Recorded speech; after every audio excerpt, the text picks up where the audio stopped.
भोले बाबा के बारे में कि भगवान भोले बाबा का दूसरा विवाह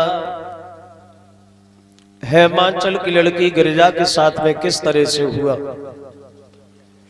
भगवान शंकर की दूसरी शादी गिरिजा के साथ कैसे हुई बताया है सुखदेव ने। सुनो महाराज, पहले जन्म में जब ये गिरिजा सती के रूप में अपने दक्ष प्रजापति के घर पे खत्म हो गई, फिर इनका दोबारा जन्म हुआ है महाराज हेमांचल के घर, तब इनका नाम पड़ा है गिरिजा। और ये गिरिजा जो है वो बचपन में ही भगवान भोले बाबा की तपस्या करने के लिए वन में चली गई और मन में सिर्फ एक ही बात सोची है, एक ही फैसला किया है, अगर हम विवाह करेंगे तो भगवान भोले बाबा के साथ, अगर हमारा विवाह भगवान शंकर जी के साथ न होगा तो पूरी जिंदगी पर कुंवारी बनी रहेंगे, लेकिन दूसरे से शादी हरगिज नहीं करेंगे। अब इधर भोले बाबा समाधि में लीन है तो कामदेव समाधि खुलवाने के लिए गया है, लेकिन भोले बाबा के नेत्रों से जो ज्वाल प्रकट हुई है कामदेव जल करके राख हो गया।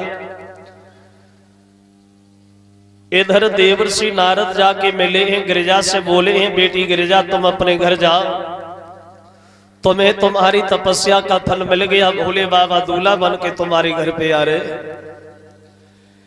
अब नारद गिरिजा के साथ गए हैं, हेमांचल को खबर दी है महाराज सुनो तुम बारात के स्वागत की तैयारियां करो, भगवान शंकर जी दूल्हा बन के तुम्हारे घर शादी करने आ रहे। अब इधर हेमांचल तैयारियों में लग गए और उधर भोले बाबा कैलाश पर्वत पे चुपचाप अकेले बैठे हैं, कोई मतलब नहीं। तो देवर्षि नारद गए और भोले बाबा से बोले शंकर जी बैठे रहेंगे, क्या करना है? जवाब दिया करना है, दूल्हा नहीं बनना, शादी नहीं करनी, चलो उधर तैयारियां हो रही है दूल्हा बनो।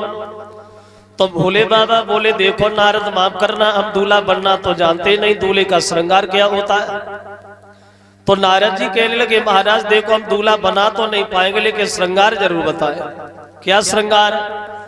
उत्तर दिया जब दूल्हा बनता है तो सबसे पहले दूल्हे पे हल्दी चढ़ाई जाती है।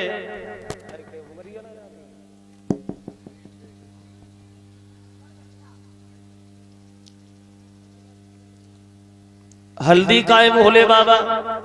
तो शंकर जी ने मन में सोचा यहाँ तो कोई रोटी करने वाला ही नहीं है, हल्दी भला कहाँ रखी। बोले नारद तुम हमें बता, दूल्हा हम खुद ही बने। अब पर्वत के अंदर गए, हल्दी के बदले में भोले बाबा ने पूरे शरीर से भस्म लपेट ली। कहो नारद कैसी? नारद बोले बहुत बढ़िया। अब काय की कमी? बोले मोहर और चाहिए। भोले बाबा मोहर कहाँ है? थोड़ी देर सोचते रहे शंकर जी, देखा कि एक सामने से बड़े फन वाला नाग जा रहा है, उसे पकड़ लिया, जटाओं से लपेट लिया, सीधा पर मोहर दिखाई देने लगा। नारद ये कैसा? नारद बोली उससे भी बढ़िया है। अब काय की कमी? बोले कंगन और चाहिए। शंकर जी कंगन का है? थोड़ी देर सोचते रहे, देखा कि सामने से एक पतली सी नागिन जा रही है, उसे पकड़ा, कलाई से लपेट लिया, ऊपर से बिच्छू लगा लिया, वो कंगन बन गया। नारद ये कैसा? नारद बोली उससे भी बढ़िया है। अब भोले बाबा कैलाश पर्वत पे दूल्हा बन रहे हैं, क्या दशा है शंकर जी की पर्वत में। कभी कहता है वहां के बिना गिनिया सोगर कंगनिया छलों की छटा में आ रही है।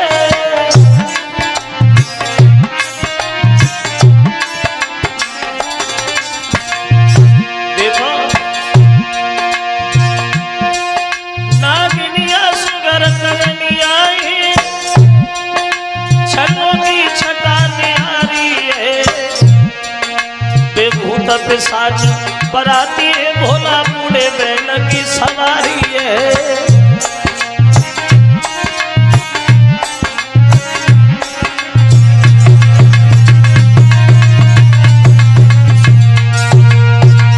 दूल्हा बन के खड़े हो गए नारद।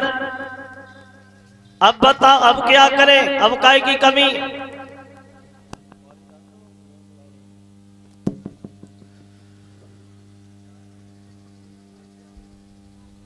तो बोले भोले बाबा अकेले चलोगे? बारात का है, बारात की जरूरत पड़ेगी।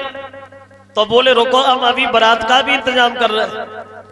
अब कैलाश पर्वत पे खड़े होकर के भोले बाबा ने सबको आवाज लगाई, देखो भैया, हमारी जहां तक भी आवाज पहुंच रही हो और जहां तक के सब भूत प्रेत तैयार होके आ जा, तुम लोगों का निमंत्रण, हम शादी करने जा रहे हैं। और जो भूतों ने ये बात सुनी तो भूत हो करके भागे, बड़ा दृढ़ में नंबर आओ, खुशी के मारे नाच रहे। अगर काऊ के हाथ में थाली है, दूसरे में डंडा है, तो वो थाली में मार रहा हो। तो नारद बोले अब और बढ़िया लग रहा है प्रभु, ना बाजे की जरूरत, ना आतिशबाजी की जरूरत। बोले चलो, शुक्र और शनिचर छोटे छोटे बच्चा बन के चले बारात में। भूतों की बारात सजी, कैसी बारात सजी, अगर किसी के सर है तो धड़ नहीं है, धड़े है तो सर नहीं है, और सर है भी तो वो सर ही लुढ़कता हुआ बारात में जा रहा है। अगर किसी के हाथ है तो पैर नहीं, और पैर है तो हाथ नहीं। अगर किसी के आंखें हैं तो पूरे शरीर पे आंखें ही आंखें, कान ही नहीं। अगर किसी के कान है तो आंखें नहीं। अब भूतों की बारात सज धज के चली है वहां। देखो कभी कहता है, कछु रुंड बिना कछु मुंड बिना, वो कछु भी सौ रुंड मुंड धारी, वो कछु हाथ बिना कछु पैर बिना, वो मोही नयने सुंदर धारी।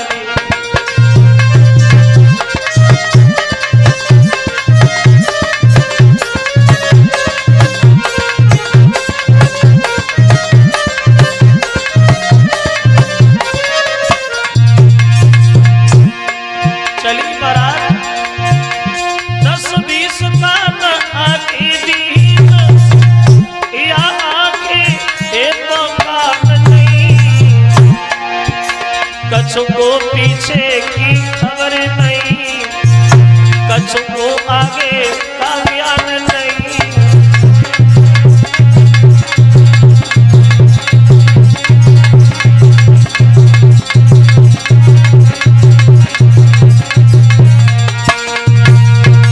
चली शंकर जी की बारात, बूढ़े से नंदी पे भोले बाबा बैठे, भूत बड़ा शोर कर रहे, खुशी के मारे नाच रहे।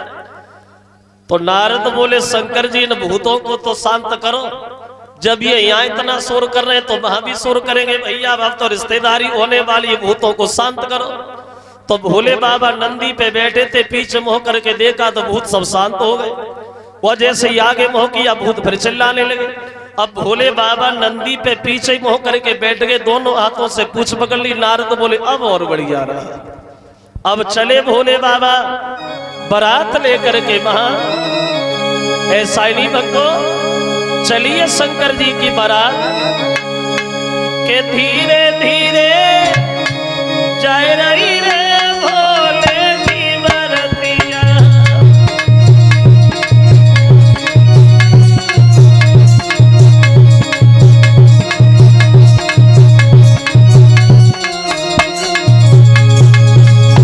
चले सब लोग, बता धीरे धीरे जाए रही रे भोले की बरतिया।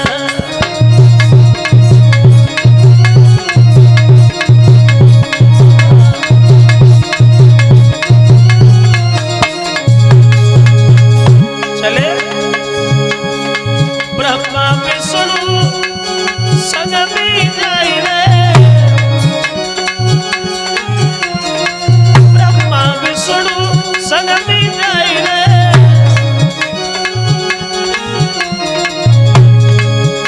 अब नारद को धोनी अति आई रही रे भोले की बरतिया।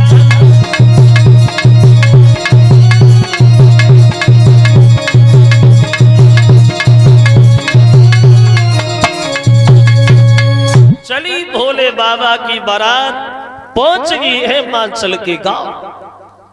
और जब गांव में बारात पहुंची तो गांव गांव के बच्चा तो होते ही, सबसे पहले बच्चा ही भागे बारात देखने। और जब बच्चा भागे बारात देखने को, और जो भूतों की बारात देखी तो जितनी तेज घर से भागे गए उतनी तेज घर को भागे। पूरे गांव की गलियां साफ, लोगों ने दरवाजे बंद कर लिए, कोई भूत भटक ना जाए, किसी घर में ना घुसे आए। अब सब लोग बड़े असमंजस में, भैया बारातें तो बहुत आई, लेकिन ऐसी बारात पहली बार आई जो भोले बाबा लेके आए। अब वो दशा बनी है हिमाचल के गांव की, ऐसा ही नहीं बताओ।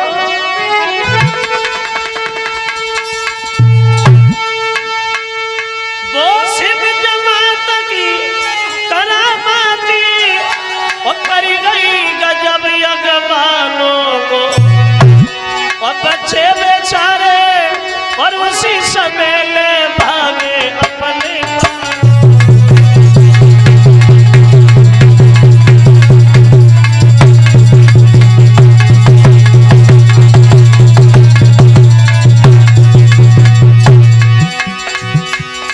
भूत भागे गांव की तरफ, तो गांव के बच्चा भाग गए अपने घर की तरफ। जितनी तेज घर से भाग के गए बारात देख में, उतनी तेज घर को भागे। गांव की गलियां साफ, भगवान पड़े आगे को भोले बाबा।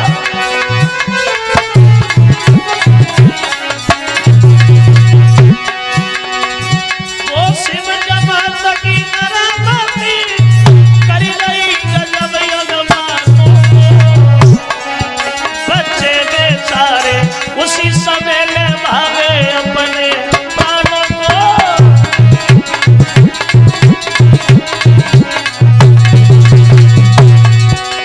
और बच्चा बोले अम्मा नगर में आई गए हुआ, और घर घर बच्चों है चबुआ, वो तो जाने बचाई भागो नौआ।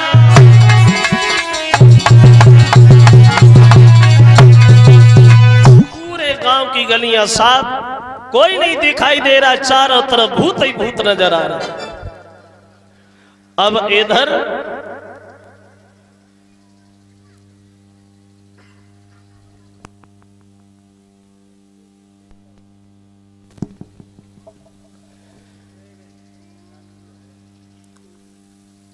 बारात की बड़ा खुशामत वही, लेकिन वही दूरी दूर से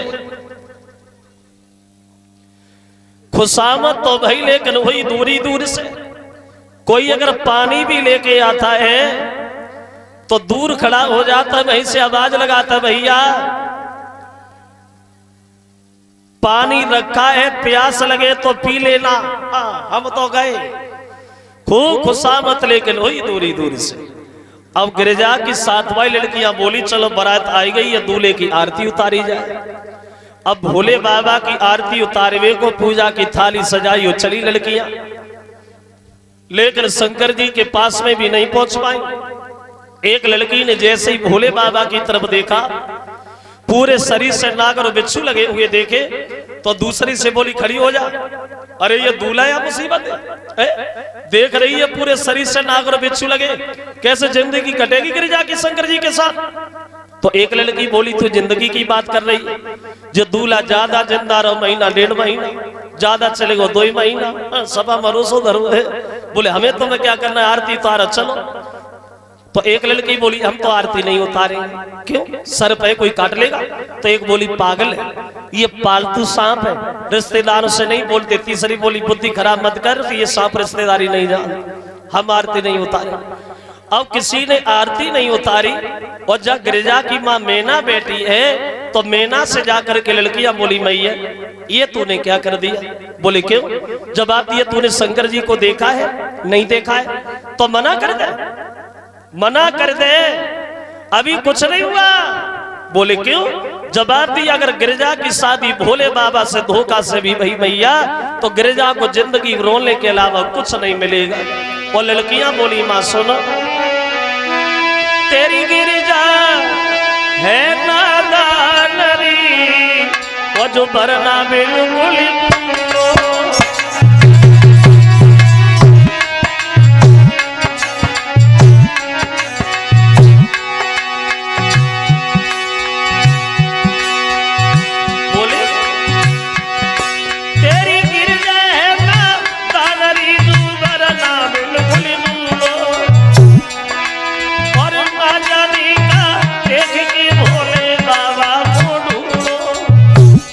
मैया जय कुमार मिले हते वे आओ खरे वे बोले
श्रोता बंधुओं, लड़कियों ने कह दिया मैया शादी शंकर जी से न करो।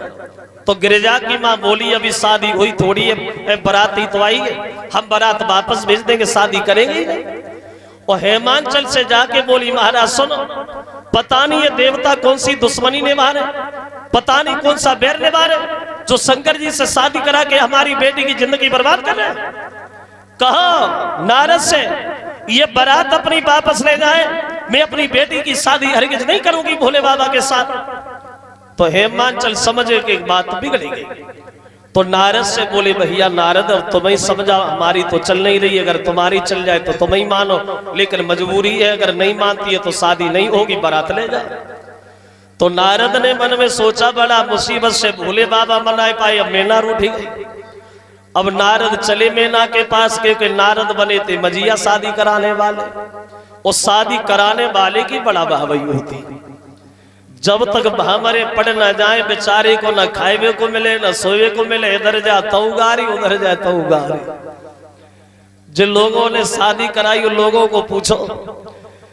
तो नारद गए और मैना तो बकिया भाई पहली से बैठी, और जैसे नारद को देखा तो बकिया के दौर पड़ी, खड़े हो जा नारद भाई, दरवाजे पे अंदर मत घुसो, पता नहीं कौन सा बैर पूरा कर रहे हो, जो हमारी बेटी की शादी शंकर जी से करा के उसके जीवन में आग लगा रहे हो, ये बारात ले जाओ, शादी नहीं होगी। तो नारद जी बोले शादी नहीं होगी तो हम क्या करें, और भैया हम दूसरे की शादी क्या कराएंगे, जिंदगी हो गई, हमने अपनी शादी नहीं कर पाई तो हम दूसरे की शादी क्या कराएं। लेकिन एक बात कहूं मैं ना, बिल्कुल नहीं, तुम्हारी अच्छी बात भी हमें अच्छी नहीं लगती है, गलत लगती है। हाँ तो एक बार गलती बात सुन लो, कहा लेकिन शादी के बारे में नहीं कहोगे, शंकर जी के बारे में तो कह सकते हैं। हाँ कहा। तो नारद ने मैना से एक बहुत अच्छी बात कही, मैना सुनो, भूल नहीं हो तुम, जैसे सुअर की किस्मत में हवन की खीर नहीं होती, ऐसे ही भोले बाबा के दर्शन करने की हर किसी की तकदीर नहीं होती। ये तो तुम्हारा सौभाग्य है जो स्वयं शंकर जी दूल्हा बन के तुम्हारे दरवाजे पे आए। और नारद मैना को समझाते हुए बोले मैना सुनो,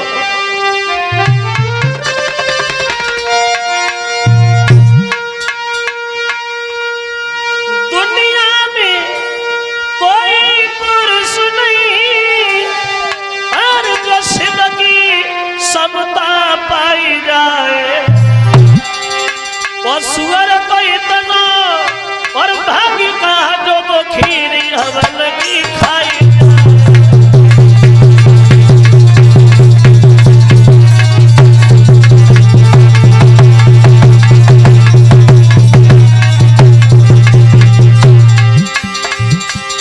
ए मैना, जैसे सुअर की किस्मत में हवन की खीर नहीं है, ऐसे ही भोले बाबा के दर्शन करने की हर किसी की तकदीर नहीं।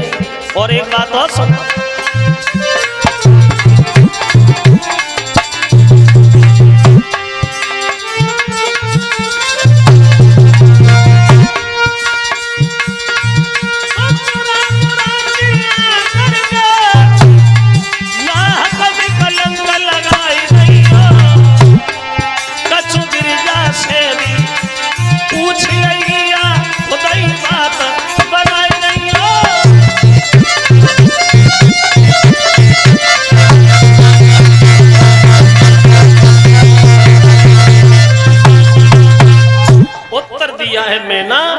पहले एक बात हमें ये बता कि तुम मना कर रही है, गिरिजा भी मना कर रही है।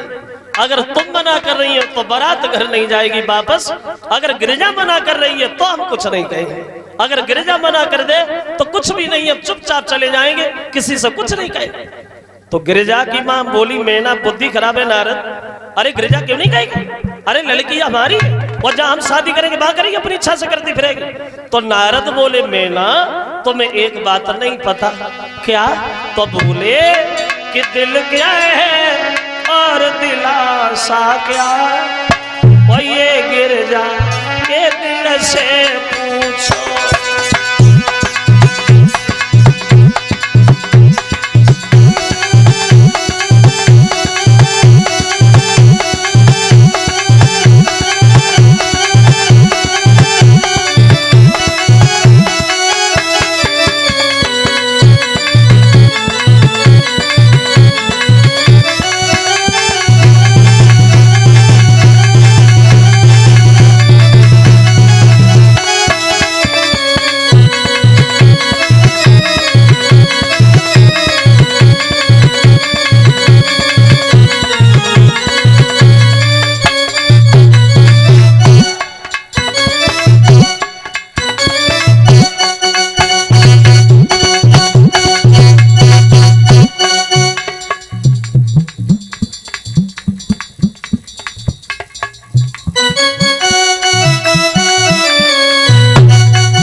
गिरिजा से जाओ और पूछ के आओ।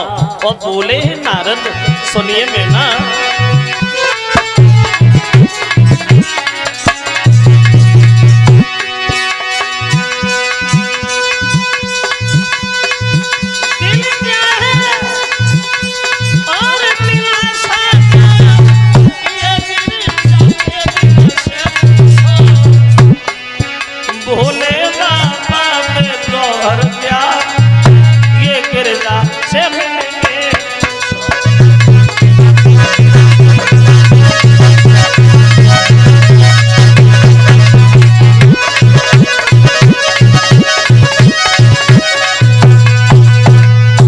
बोले पहले गिरिजा को पूछिया, अगर शादी कर रही है तो भी बढ़िया है और नहीं कर रही है तो भी बढ़िया है।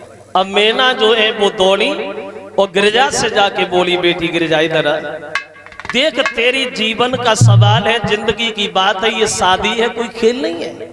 तू सिर्फ एक बार मुझसे ये कह दे कि हम भोले बाबा से शादी नहीं करेंगे तो तेरी शादी हम कराएंगे, सुंदर वर होगा, बढ़िया घर होगा। सिर्फ एक बार कह दो कि हम भोले बाबा से शादी नहीं करेंगे। और बोली वो मैना,